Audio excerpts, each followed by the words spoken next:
This is Judge Joe Brown, and we're listening to We All Be News, news-free Dixie for the 21st century. Yeah, I'm glad you told me about the court part, but also I want to ask you about, his name is DeMEry, your co-defendant. Right. Were y'all real close before all this happened? I mean, how did you meet him? Okay, well, when I was in third grade, man, we went to school together. At a place called Union Elementary, which is in Rowland, North Carolina, but it's actually close to Pembroke. And we being the black students, integrated that school. Like we were the first black students in that school, and we were not wanted at that school because like that was a predominantly Indian school at the time. And so, like in a lot of areas where they play people against each other, that was kind of like the racial dynamic then. And unfortunately, to some extent, it still is. So we were, I can't remember exactly what it was, but we were fighting on the playground about something. And my teacher, her name was Miss Lynette, which is like one of the best teachers I've ever had. That beautiful, beautiful, loving lady. Like she was the one that kind of brought it out of me. That made me want to learn. She kind of snatched us both up, and back then they were like, I don't know if they still do it now, but back then they were kind of like paddle you. But she wasn't like no abusive person, but kind of paddle us a little bit and said, listen, since y'all want to fight, y'all gonna have to work together. Y'all gonna have to learn how to work together. So we ended up like doing. It was a project that Pizza Hut used to have. Like if you read a certain amount of books, they would give you like this certificate, and you can take it to Pizza Hut and redeem it for a pizza. Right. So he and I were the same team, and we were just both like with the Bible books. And I actually I got like a lot of certificates and never redeemed any of them. Now I think about it, I never got one damn pizza. How to deal, but that's how he and I became friends. We had a science project together. His mom brought us to my grandmother's house, my great grandmother's house, and that's how we became cool. And we were like really tight for like a couple of years. Then I moved away.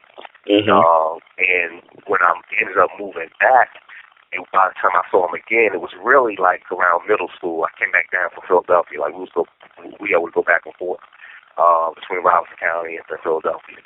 So when I came back down middle school, we were still tight, but not as tight. As children, you're not affected by the whole racial thing, the racism thing. Kids just play, you know what I'm saying? And we were a little distant, but we ended up becoming kind of tight again. Then I moved away again. And when I moved back, or actually the next time I actually saw him was in 1993, which is just before all of this happened. And so he was like the only person that actually, besides some of my family and a couple of females, he was the only one that wrote me when I was locked up. I was locked up for 2.5 years for assault with a deadly weapon and intent to kill. The charge was vacated, and it was overturned in 1995. And it was found to be self-defense, and also as a result, conviction was a result of ineffective assistance counsel. When I got out, like I said, he was one of the few people I was dealing with. And that was how, that was our link, that was our bond. I had just came back into the area, had never experienced that area as a young adult or even as a teenager. So I'm not really familiar with the area at all. But he was the one that kind of, showed me around and introduced me to different things. And that's how, he and I met. That's how he and I met.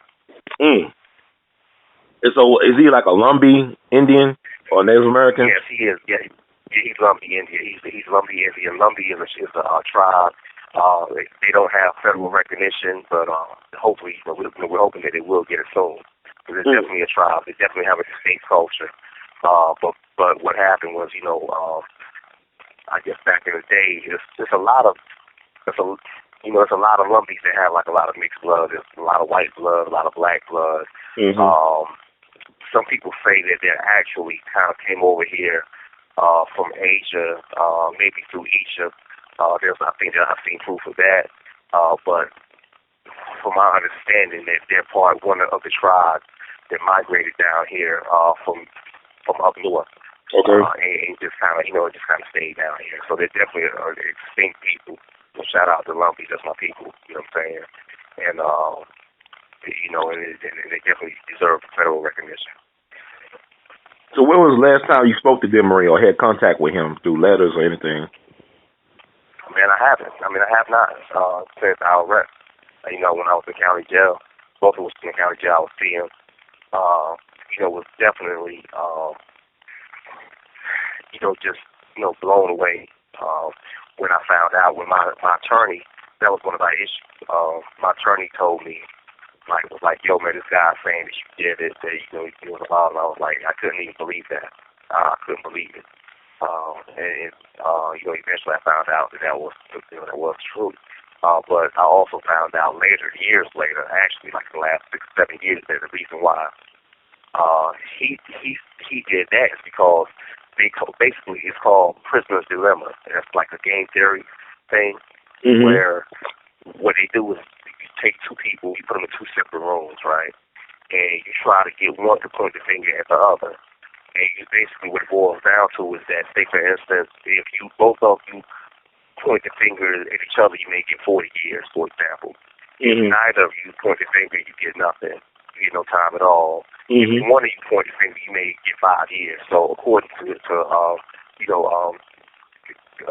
game theory, which is like a mathematical theory, like they say it's best whether you're guilty or not to point the finger. He pointed the finger at me, thinking that I had pointed the finger at him first. That's what the police told him. Like they worked on him. They recorded most of his interrogations, but a lot of it was not recorded. And then also, you know, I'm of the belief, and I've been told that there were threats made to his family. He had a daughter that was about to be born. And the whole situation that got us involved in this was, like I said, he was involved in some things with some people as far as, you know, just, you know, the whole drug thing. So, but did he actually kill? You feel like he actually killed Michael Jordan's daddy? Then, do you think he actually did it? Do I think he actually did it? Yeah. That's what he told me, and I'm not gonna say he didn't know. I'm not gonna say he didn't tell me that he killed Michael Jordan's daddy, but he told me that he killed this man in self-defense. That was initially what he told me. The story evolved over the next, you know, couple of weeks in minor ways, but it evolved enough for me to kind of not trust what he said, but I was already involved in the situation at that point. So did you help move his body, James Jordan? Did you move his body at all or touch his body? Yeah, I did. Yeah, me and him did. Yeah, we did. And you put him in a swamp? When I was born, excuse me?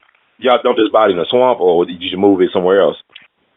Yeah, it was, well, it was a place that was about, and this is something I've since learned, because of course back then I had no idea. You know, he drove the car, took us to where, you know, to the spot we went to. I think it was maybe like a creek in an area that was like about a half a mile from where he worked at. And him and the person, the very first person that was called for the car, which is the sheriff's son, worked at this place together. So this is about 25, maybe 30 miles, maybe a little bit more from where I first saw Mr. Jordan's body at. Did you realize who he was or his connection to somebody's family? Definitely. Yeah, okay. Definitely not, man. Definitely had no idea. I never had any idea. There was a recent article in the Charlotte Observer. They were saying that one thing that neither side was disputing was that we moved some license plates. I never paid attention to any license plate. You know, like I said, I've never gotten to anybody's car looking at the license plate. Had no idea who it was. I just thought, like, you know, it was Chicago Bulls air freshener, other, you know, Chicago Bulls paraphernalia. I thought it was a Bulls fan. Right. Called him also a Bulls fan, and because of what he was telling me, I didn't even really connect the car with the body. Because, you know, a lot of times he would make trips, and, you know, they would either supply a car for him to transport the drugs in. They would either supply the car, maybe be like a rental car. It could be like a stolen car. It could be a car that may be rented out for practice. You know, probably how that was back in the 90s. So, like I said, I just didn't even know that this, based on what he told me initially when I first got the car, I had no idea that this car was like actually belonged to this person. I thought this person was somebody that was dropping off the car, and that in the process of that, and in the exchanging drugs, that he killed him. So actually, this like man, that's interesting. What about, like, I heard that you had video, you was on video wearing his jewelry and stuff like that. Is that true? You had a video out there? Well, okay, what I had on was an all-star ring. Some people say it was a championship ring. And this ring is made out of material, kind of look like, just like a silver ring or a stainless steel ring. I was in Fayetteville for we was in there for about a few days, and I ended up finding this piece of jewelry in the glove compartment. That's like a little, well, not a glove compartment, but what is it called, in between the seats, the console. Okay. And it is like a little, kind of like a hidden compartment, like you push like a little, you wouldn't know it was there, right, unless you just happen to kind of come across it. And so when I pushed down, it's like this little compartment opened up, and it was a watch, and it was a ring, and then one watch, and it was one ring. This was 3 days after he was, after Mr. Jordan was probably killed. And so when I found that, 18 years old, I put it on the board, meeting a lot of other kids that was around. So it wasn't just me and him that was in the car, it was the other ones as well. Okay. All right. Yeah, we made a video, but as far as, people was trying to say that I made a video bragging about killing somebody, that was a total lie. I was rapping a song by Tupac. Actually, Tupac and I think Digital Underground, I Get Around, another one by Tupac and MC Breed. Gotta get yours, gotta get mine, get yours. And then freestyling also, like, and doing like, I was in the rapping back then. So I was doing like, it was a response to a Cypress Hill song, saying like, I could just kill a man. Back then, like that was doing, like, I was still coming out of prison. So when I got locked up, it was like conscious rap. Like I got locked up in 1991. So we were those conscious back, being conscious thing. In 93, things had changed, but my rap style was pretty much still conscious. So I was basically saying, I can't understand how you can kill a man, but I can comprehend how you could pull a trigger to make him think again. You know what I'm saying? That was the song I was doing. And they took that and extrapolated somehow into saying that I was bragging about killing a man. That's definitely not true. That, you know what I'm saying, didn't have anything to do with the crime or anything at all. I was just rapping. I was rapping. It was a female that was there. And I was just rapping and just having fun. Okay. What about during the trial? Was anybody from James Jordan or Michael Jordan family present during your trial that you know of? No, not that I know. I never saw anybody there. Okay. All right. So what would you like to say before we close? Like, you got anything else you'd like to add, or?